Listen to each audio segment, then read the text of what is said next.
Bienvenidos al quinto y último video de esta charla de miocardiopatía hipertrófica dada por mi persona previamente. La estoy subiendo a YouTube por si es del agrado de alguno. Entonces, estábamos hablando de qué hacer con estos pacientes y estábamos ya hablando de pacientes que tenían o que tienen una fisiología obstructiva, gradiente mayor a 50 milímetros, sea en reposo o después de maniobras provocativas que ya mencionamos en el video anterior.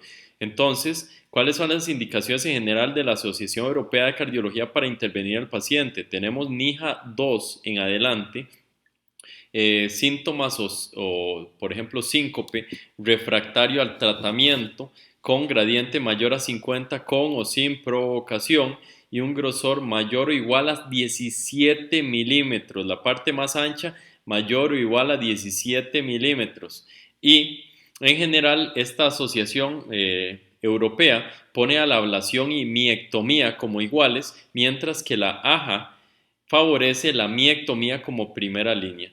Esta balanza nos habla y nos dice más o menos qué esperar o cuándo tomar en cuenta ablación y cuándo tomar en cuenta miectomía. En general, como vemos, la ablación usualmente se delega a aquel paciente que tiene más comorbilidades, que es más añoso, más sedentario, con un gradiente menor, con menos grosor, menos de 30 milímetros y que no tenga, ¿por qué razón? Porque es un procedimiento que tiene un poco menos de riesgos y hay ciertos centros que si no tienen alto flujo de pacientes o no están tan experimentados, puede ser la mejor opción. En cambio, la miectomía mejor se deja en manos de septum o grosores mucho mayores, o sea, idealmente mayor a 30 milímetros para no fallar. Recordemos que cualquier corte incorrecto aquí termina en complicaciones que producen la muerte en cuestión de segundos a minutos, posiblemente.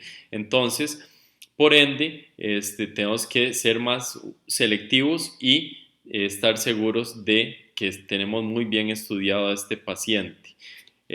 Continuamos con el eco durante la miectomía. El transesofágico aumenta la eficacia y seguridad del procedimiento, ayuda en todas las fases de este planeamiento, el pre, trans y el post. Por ejemplo, en el trans nos habla de éxito del procedimiento, nos ayuda a identificar exactamente si hay complicaciones inmediatas, si estamos ubicados bien. En el post podemos ver complicaciones como CIV, insuficiencia aórtica.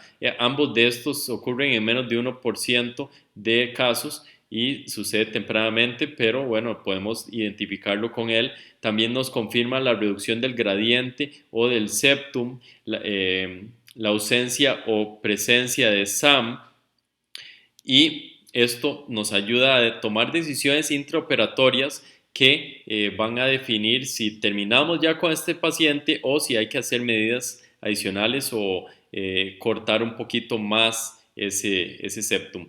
La provocación puede indicar resecar más o intervenir la válvula mitral. Entonces la provocación intraoperatoria nos puede hablar de esto. Y el eco 3D nos da la posibilidad de cuantificar el volumen y masa del músculo resecado, ¿verdad? Para seguirlo a futuro y ver más o menos cómo ha evolucionado, si creció de vuelta y demás. Entonces aquí tenemos la miectomía. Esto es un eco transtorácico. El loop que vamos a poner a continuación muestra en un 2 cámaras modificado cómo se ve una muesquita. Ahí la están enseñando con el puntero en verde donde fue exitoso, y abajo a la izquierda podemos ver también ese septum adelgazado mostrado en el puntero en rojo. Siguiente, hablamos de la ablación septal con alcohol. Aquí vemos la angiografía que nos está mostrando la rama que queremos, que es ojalá septal perforante, pre y post procedimiento. Entonces, post procedimiento vemos cómo ya se desaparece mucho de su trayecto. ¿Por qué razón? Porque fue una ablación con alcohol efectivamente, y lo que estaba irrigado por esta ramita muere, y así es como se adelgaza terapéuticamente ese septum. Entonces, es importante hacer el eco en estos pacientes que se ablacionan. ¿Por qué razón? Porque vemos la inyección del contraste intracoronaria y se recomienda el eco en todos estos pacientes. En la mayoría de los centros se hace con transtorácico, aunque transesofágico nos mejora la imagen, pero los requerimientos de sedación pueden alterar la hemodinamia y evaluación del gradiente. Algunas ventajas del uso del eco va a ser transesofágico, que usualmente influye en 20% de los casos. Nos puede cambiar el vaso de elección, nos puede hacer hasta suspender el procedimiento, reducir la cantidad del etanol, tiempo de fluoroscopía, tamaño del infarto y complicaciones.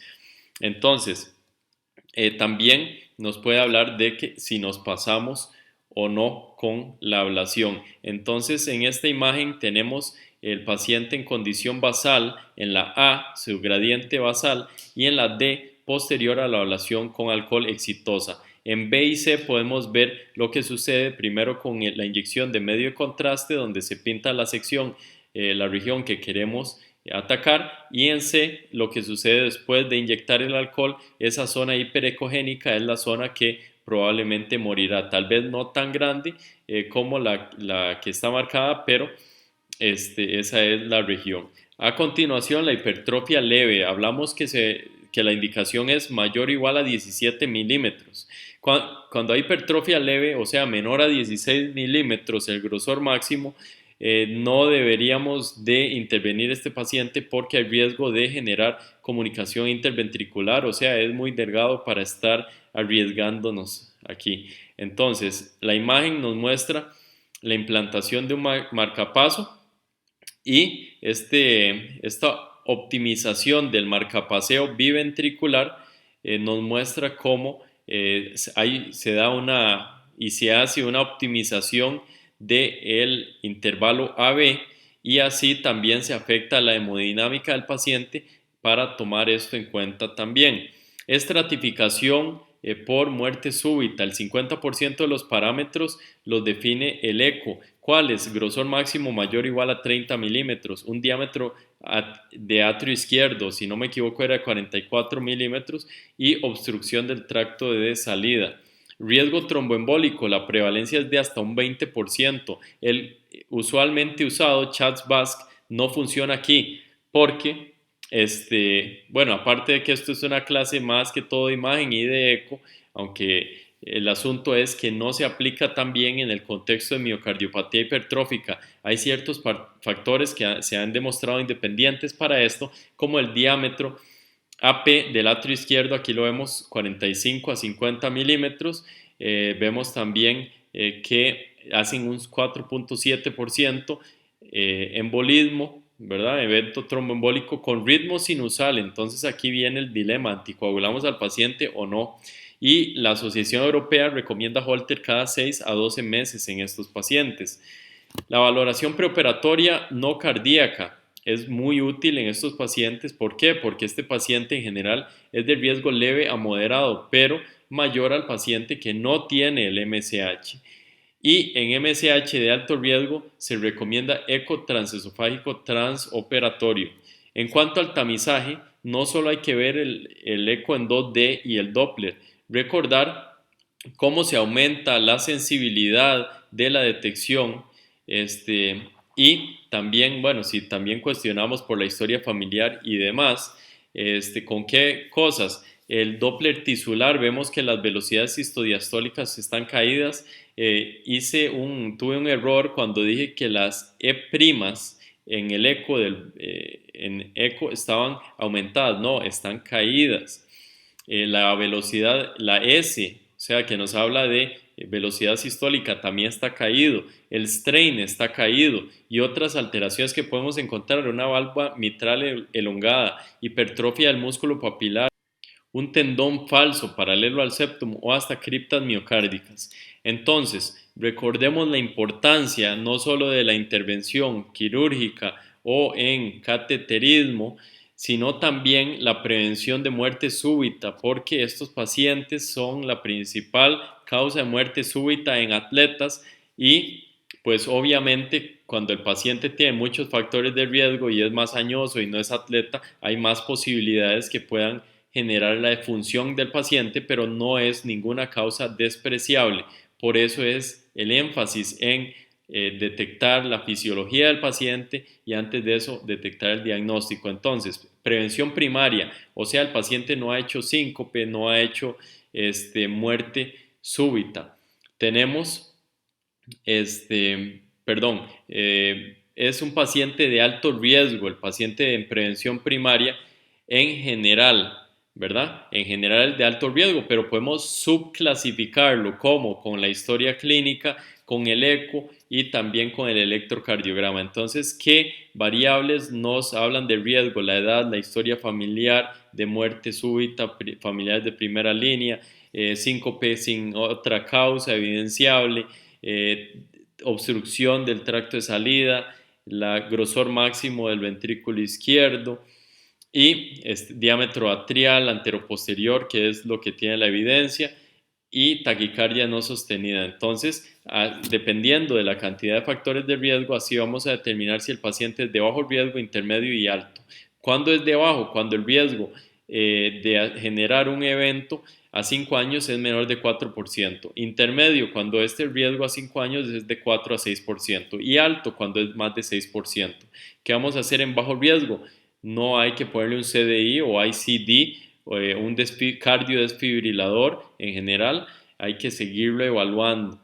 Riesgo intermedio puede ser considerado indicación 2A y riesgo alto debe considerarse. Entonces, ¿qué hacemos en prevención secundaria? Es un paciente que ya hizo arritmia ventricular compleja, que ya hizo un evento, un sudden cardiac arrest, not death, porque lo tenemos vivo y estamos tratando de hacer algo. Y esto es también otros hallazgos como taquicardia ventricular espontánea sostenida que cause síncope o compromiso hemodinámico. Entonces, este grupo es el que estamos hablando de prevención secundaria y si la expectativa de vida es mayor a un año, se recomienda la implantación del cardiodesfibrilador. Y para terminar, vamos a terminar en una nota completamente diferente, totalmente sin relación al tema, pero son algunas imágenes que nos parecieron muy bonitas de lo que es la madre naturaleza y no sé cómo hicieron los fotógrafos para generar esta relación entre estos dos, pero terminamos con estas imágenes tan bonitas. Entonces espero que esta charla haya sido de su agrado y buenas noches.